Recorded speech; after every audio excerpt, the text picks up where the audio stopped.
the other day when Harry Riley responded to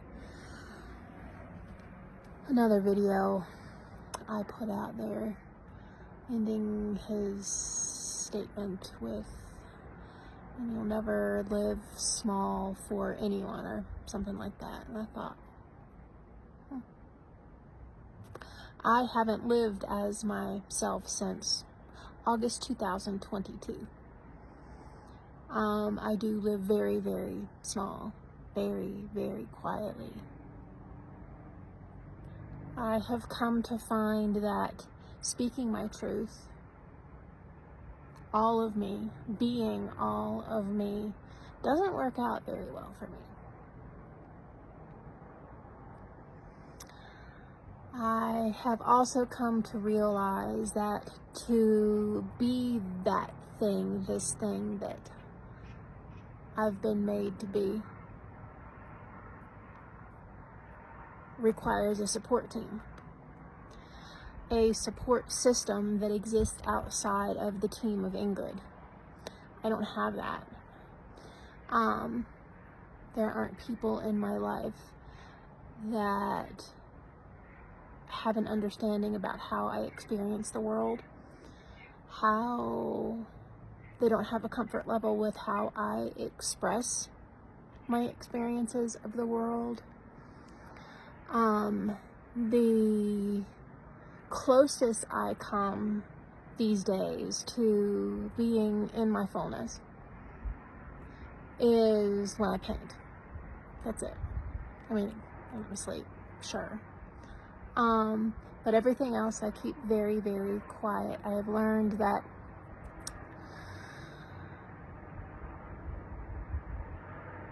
my being myself makes other people afraid and angry.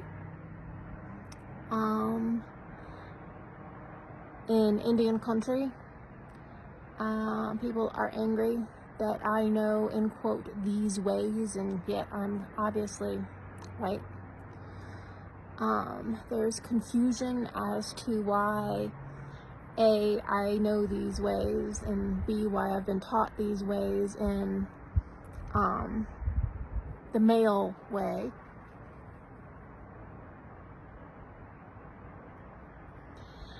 For other people, who and how I am offers fear and confusion because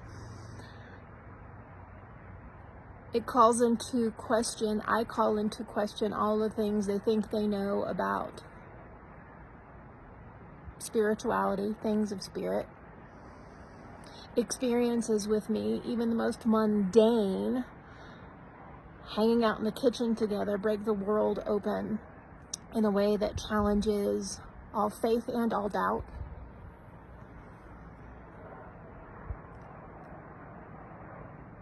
And so those few that I'm somewhat in relation with these days are kept very, let me just say it this way, relationships are kept to the superficial, as annoying as that is.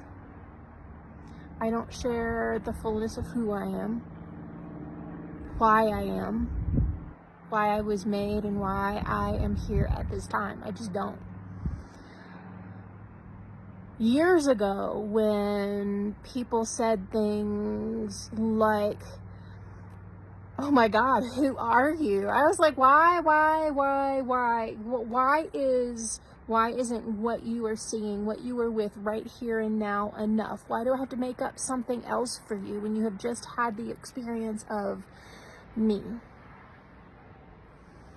Then there were those people who were like, "I just really don't think you know who you are."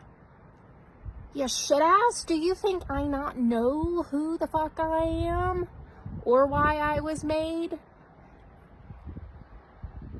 I do.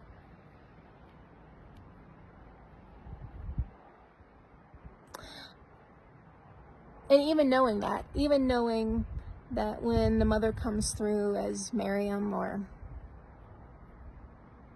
Mary or Our Lady or whomever says speak or unveil, I'm like, no thanks. Not until I have breathing help. people solidly within a body who can communicate, who can support, who aren't afraid. And don't get me wrong, I understand where that fear comes from. I understand where a lot of that fear comes from, especially since I am inextricably twined with some of the gnarlier parts of the human experience, and other people can have that experience in my presence. And if you don't know what it is, or don't know why it's showing up through you, it can scare the shit out of you. In the ideal world, somebody could have this experience, and I could say, welcome to my world, and they would stay. They don't. So I live very small. I live very quietly, struggling damn near daily to decide if it's worth staying.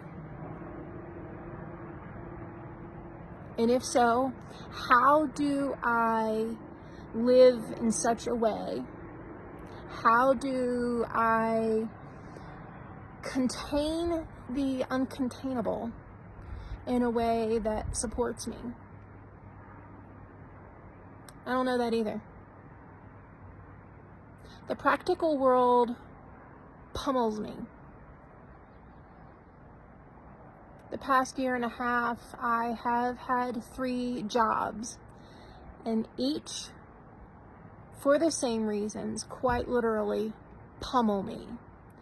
I last months where I pushed myself past physical and mental limitations that walk me straight to the edge, just so I can have a paycheck.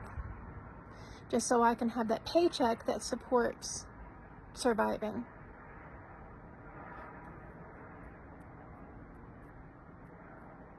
And then I quit the job and I spend weeks recovering, and those weeks of recovery time extend each time I attempt to do what I need to do to be in the world as a responsible adult.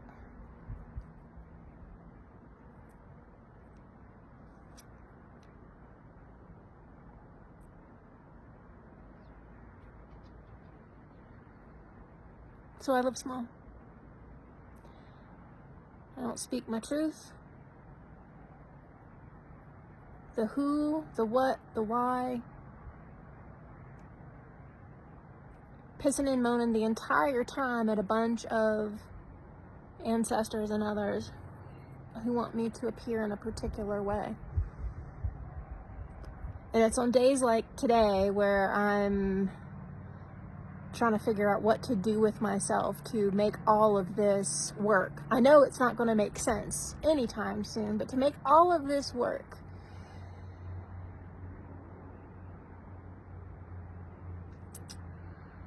I wonder why it is that in 2009, when God showed up in my kitchen again and said, "How will you define yourself?" And I was just like, who I said? I'm just fucking Ingrid. Yeah, no. But now I understand very clearly why he asked me that question. Because we need that definition. Others more so than me.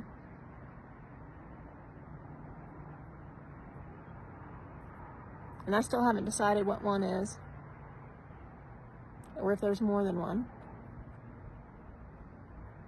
And how all of that fits into this great big world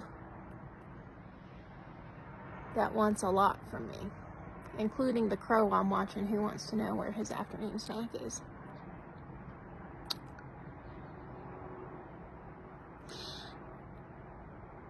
So circling back to Harry's comment, I was struck with a sense of shame and sadness and disappointment And the fact that I do live small and I feel forced to do so to get by in the world that doesn't seem to want what it's prayed for.